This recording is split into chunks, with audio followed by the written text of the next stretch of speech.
Hello नमस्कार सभी को। आज मैं हेलो बच्चों नहीं बोल रहा क्योंकि ये वीडियो सिर्फ बच्चों के लिए नहीं, उनके पेरेंट्स, उनके भाई बहन और मेरे सभी फ्रेंड्स के लिए है, टीचर्स जितने भी लोग हैं। ठीक है। इस वीडियो में आज मैं एक बड़ी ही कॉमन सी प्रॉब्लम ले रहा हूँ जो है कि कल से करेंगे। कोई भी काम हमारे ऊपर आता है, हम बोलते हैं इसको कल से करेंगे, जिसको हम प्रोक्रेस्टिनेशन भी बोलते हैं। ठीक है। प्रोक्रेस्टिनेशन किसी आज की प्रॉब्लम को टाल देना कि इसको बाद में करेंगे। ठीक है। तो इस वीडियो को लास्ट तक देखना पड़ेगा क्योंकि मैं जो आपको सॉल्यूशंस बताऊंगा, जो बातें बताऊंगा, हो सकता हो आप उससे कन्विंस हो सकता हो कन्विंस ना हो। तो जब आप कन्विंस नहीं होंगे तो आपके दिमाग में काउंटर अटैक आएगा कि ये तो ये बोल रहा है, ये भी हो सकता है। तो उसका सोल्यूशन लेटर ऑन वीडियो में है। आप जो जो सोच सकते हो हर चीज का सोल्यूशन धीमे धीमे आपको मिलेगा। आज मैं इसके अंदर बहुत डिग डाउन, बहुत डीप करने वाला हूँ। जैसे the problem and the solution. तो चलिए स्टार्ट करते हैं। सबसे पहले द प्रॉब्लम, कि ऐसा क्यों करते हैं हम कि इस काम को कल से करेंगे, बाद में करेंगे। स्टार्ट करने से पहले एक बात मैं और बता दूं, ये सारी बातें मैं आपसे नहीं कर रहा, सिर्फ मेरे वे से आप तक पहुंच रही हैं बातें ये। ठीक है, वहां से आ रही है, मेरे वे से आप तक जा रही है। सिर्फ इतना समझिएगा, ये मेरी नॉलेज नहीं है, किसी बहुत अच्छी बुक की नॉलेज आपके पास आ रही है। तो द प्रॉब्लम, प्रॉब्लम क्या है? तो प्रॉब्लम ये है कि हम आलसी हैं, हम लेजी हैं, काम करने का मन नहीं करता, यही सोच रहे हैं। ये तो प्रॉब्लम नहीं हुई ना, ये तो हो रहा है। क्यों लेजी हैं हम, क्यों आलसी हैं, काम करने का मन क्यों नहीं कर रहा? एक्चुअल रीजन क्या है? तो एक्चुअल रीजन जानने के लिए मैं आपको बताता हूं कि हमारे माइंड की तीन प्रकृति होती हैं। तीन प्रकृति, जिसको तीन गुनास भी बोलते हैं, तीन नेचर बोल सकते हैं, three natures of our mind. आप पहले नेचर को समझ लो गुड, दूसरे को समझ लो नॉट सो गुड, और तीसरा है बैड। फर्स्ट को आप समझ लो गुड, दूसरे को नॉट सो गुड, तीसरा बैड। एंड व्हेन आई से bad, I mean very bad. ये नेचर बहुत बुरा है। अब इन तीनों कैटेगरी को समझना कैसे है? जैसे मान लो हमारे रोज के काम है, हमारा जो कर्म है, हम अपने माता पिता की सेवा करें, अपनी पढ़ाई लिखाई करें, अपनी जॉब करते हैं, जो भी अच्छे काम है, किसी की हेल्प करें, वो गुड नेचर में आ गए।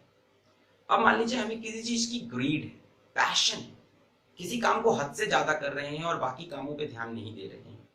जैसे आइसक्रीम ही बहुत ज्यादा खा रहे हैं, या पढ़ाई भी बहुत ज्यादा कर रहे हैं, या सो बहुत ज्यादा रहे हैं, तो ये हमारा नॉट सो गुड नेचर में आता है। आज इन दोनों की बात नहीं करना, आज हम लोग को बात करनी है बैड, मतलब डार्कनेस की। और प्रोक्रेस्टिनेशन यानी आज का काम कल पे डालना, साइकोलॉजी के हिसाब से ये बैड नेचर है, जिसको तमोगुणाज में डालते हैं।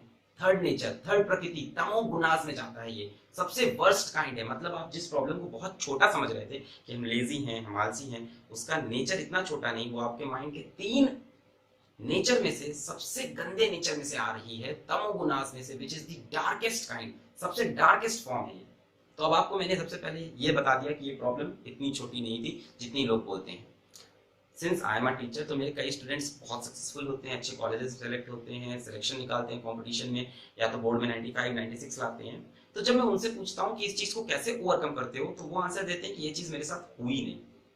ठीक है। तो कुछ लोगों के साथ ये चीज नहीं होती, कुछ लोग को ये चीज पता ही नहीं चलती, कई लोग ऐसे होते ही नहीं जो चीजों को टाले, वो इस नेचर पे कभी जाते ही नहीं, इन्हीं दोनों नेचर पे टैकल करते रह जाते हैं। तो ये प्रॉब्लम बड़ी है, ऐसी कोई छोटी मोटी बात नहीं है कि सिर्फ लेजीनेस है, पर इतनी बड़ी प्रॉब्लम भी नहीं है क्योंकि इसका सोल्यूशन भी है। तो सोल्यूशन की तरफ बढ़ते हैं। तो पहले मैं इसका बहुत ही आसान सोल्यूशन बताता हूँ, बहुत ही इजी सा। तो बहुत इजी सोल्यूशन ये है कि आप स्टार्ट करिए काम को, to make an start, to make a start.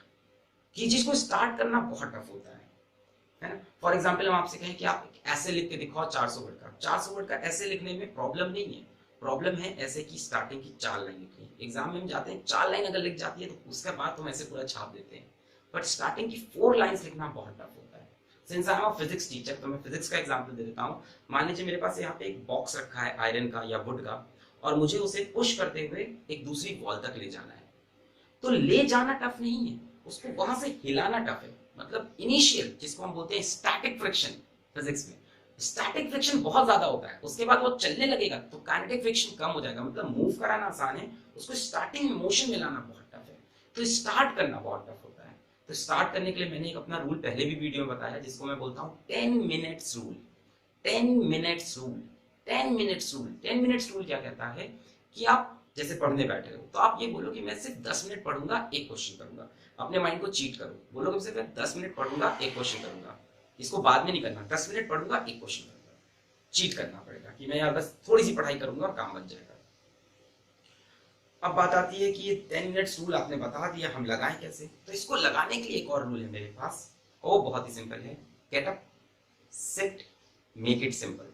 Gate up, sit, make it simple. मतलब आप उठिए, जहां भी हैं, जिस काम से भी हैं, जो भी कर रहे हैं, आप खेल रहे हैं, कूद रहे हैं, आप किसी से बातें कर रहे हैं, आप कोई और काम कर रहे हैं, टीवी देख रहे हैं, तो वहां से गेट अप, सिट, जहां पे काम होना है, जहां पे आपका कर्म होना है, जहां पे आपको पढ़ाई करनी है वहां पे बैठें, या जहां पे आपको जो भी काम करना है वहां पे बैठें, वापस sit, make it simple. Make it simple मतलब दिमाग में कुछ नहीं सोचना, मेक इट सिंपल, काम स्टार्ट। तो इसको मैं बोलूंगा GSS, get up, sit, make it simple. Get up, sit, make it simple, GSS rule. और इससे हमको मिलेगा 10 मिनट्स रूल। तो GSS को लगाएंगे तो मिलेगा 10 minutes. Get up, sit, make it simple. जब भी आप काम करने का मन नहीं करे, अपने दिमाग से बोलना है get up, sit, make it simple, get up, sit, make it simple. और कितनी देर के लिए? सिर्फ 10 मिनट्स के लिए। अभी भी कई लोग कन्विंस नहीं हुए, डेफिनेटली मैं भी नहीं होता, क्योंकि अभी हमारे अंदर है यार, माइंड नहीं मानेगा। ये सब तो ट्रिक्स है ना, ये सब तो एक अपने दिमाग को हम छलाव दे रहे हैं, एक झूठ बोल रहे हैं। तो एक्चुअल प्रॉब्लम क्या है? अब एक्चुअल प्रॉब्लम है फिजिक्स में। We are going deeper and deeper. आपने सिर्फ आंसर सोचा था कि हम आलसी हैं, पर हम आलसी नहीं है, हम डीप जा रहे हैं। अब क्या है ना, फिजिक्स में कहती है कि हर चीज का डुअल नेचर होता है। आप फिजिक्स पढ़े हो या ना पढ़े हो, आपको पता होगा लाइट का डुअल नेचर है, हर ऑब्जेक्ट का डुअल नेचर है। इलेक्ट्रॉन, फिजिक्स का सबसे छोटा पार्टिकल, उसका भी डुअल नेचर। कभी बोलते हैं वो पार्टिकल है, कभी बोलते हैं वो एक वेव है, कभी बोलते हैं वो एक पार्टिकल, कभी बोलते हैं वो एक वेव। यही चीज हमारे माइंड के साथ है। हमारी जो थॉट्स है वो डुअल नेचर की है, एक पॉजिटिव है, एक नेगेटिव है, एक पॉजिटिव है, एक नेगेटिव है, पर वो रिजल्ट नहीं है, वो थॉट है। तो आपके दिमाग में जब आता है कि यार अगर पढ़ेंगे तो 2 क्वेश्चन करने से नहीं हो पाएगा, और आप वहीं पे गिव अप कर देते हो, नहीं यार बहुत टफ है, नहीं बनेगा, इससे ये नहीं होगा, ऐसा नहीं होगा। ये जो आप चेन ऑफ थॉट्स में फंसते जा रहे हो, ये गलत कर रहे हो। आपकी थॉट से रियलिटी नहीं बनती, रियलिटी आपके थॉट से नहीं, आपकी अवेयरनेस से बनती है। अगर आप अवेयर हो जाओ, अगर आपको पता चल जाए कि ये नेगेटिव थॉट है, इसको तो कट करना है, आपको अवेयर होना जरूरी है। मैं एग्जांपल देके समझाता हूँ, कॉम्प्लेक्स बात है ये।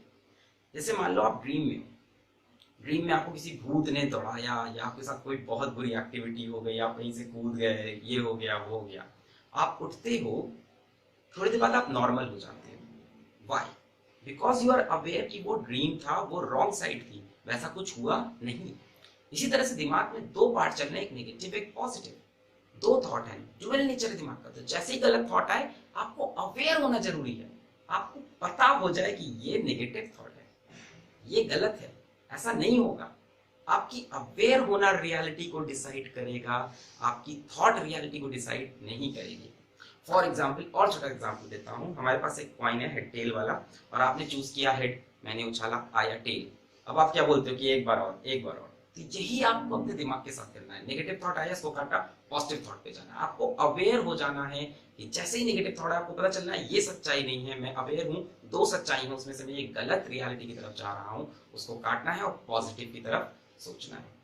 तो ये वाला सोल्यूशन बहुत ही अच्छा है आपके दिमाग के लिए। और ये किस बुक से है ये बताने के लिए मैं आपको यही हिंट दे रहा हूँ कि ये सारी बातें मैं नहीं कह रहा, ये सारी बातें कोई और कह रहा है जो आपके पास जा रही है। इतना हिंट काफी है, बाकी बुक का नाम नहीं बताऊंगा। इस वीडियो पे कोई कॉपीराइट नहीं है, कोई प्रॉब्लम नहीं है। आप इस वीडियो को जितना चाहें शेयर करें, इवन चाहें तो अपने चैनल्स पे अपलोड करें, मुझे कोई प्रॉब्लम नहीं है। कहीं मेरा नाम ना लिखें, अपने नाम से अपलोड कर दें, मुझे कोई दिक्कत नहीं है। ये इन्फॉर्मेशन सब तक पहुंचे, ये मेरा एम है।